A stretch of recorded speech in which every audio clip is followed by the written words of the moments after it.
Hello everyone. Previously we had discussed about why normalize data. So today we will be discussing about the update, insert and delete anomalies, right? So we'll be discussing about update, insert and delete anomalies. So let's go with the definition part first. So update, insert and delete anomalies are the ones they are inconsistencies that arise due to the poor database design, right? So here what does update anomaly do? So changing the instructor name in one place but not everywhere. Means here in this case, in the previous one we had instructor name twice, Dr. Mehta, if you remember, I had inserted, right? So Dr. Mehta, uh, same thing, right? Twice, right? So here we can change the instructor name in one place but not everywhere, right? Insert anomaly, what it does here is we cannot insert a new course without the student. We cannot insert a new course without the student. So if you have followed the previous video, then only you'll get this one. If you haven't followed that one, don't directly uh, come here, just follow the last video or the previous video and then you can follow this one, right? So we have the delete anomaly as well. So deleting a student may remove the course info. Deleting a student may remove course info. So here, let me come here. Let me show you here this one. So sorry, just give me a second here. Let me come here.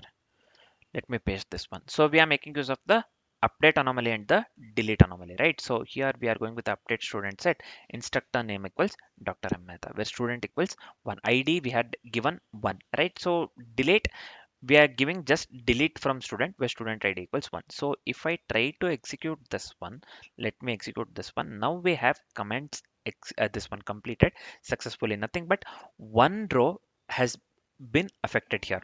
One row has got affected here, right? So one row has got affected here. So basically only one row is updated here. Only one row is being updated here, which leads to the inconsistency.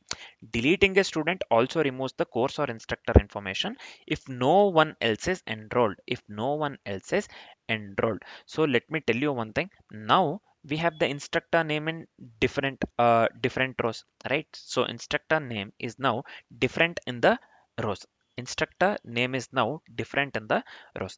Also we have deleted a row, right? So we have given here, we have made use of the delete anomaly as well. Delete from student where student ID equals 1. Deleted row may cause the data loss. Deleted row may cause the data loss about this one, about DBMS course. DBMS, the course name we have given DBMS twice, right? Deleted row may cause data loss about the DBMS course if no one else is taking it. If no one else is taking it. So this is about the update anomaly.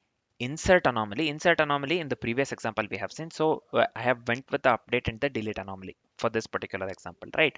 So and the now we have the idea on the update anomaly, insert anomaly, and this one, what do we call, delete anomaly, right? So I hope the concept of this one, insert, update and delete anomalies are completely clear, man, right? uh, with respect to the redundancy, with respect to the normalization, basically, right? With respect to the normalization, right? So I hope this part is completely clear. Now next let's discuss about the normal forms or introduction to the normal forms, right? So for now this is it. Thanks for watching, guys.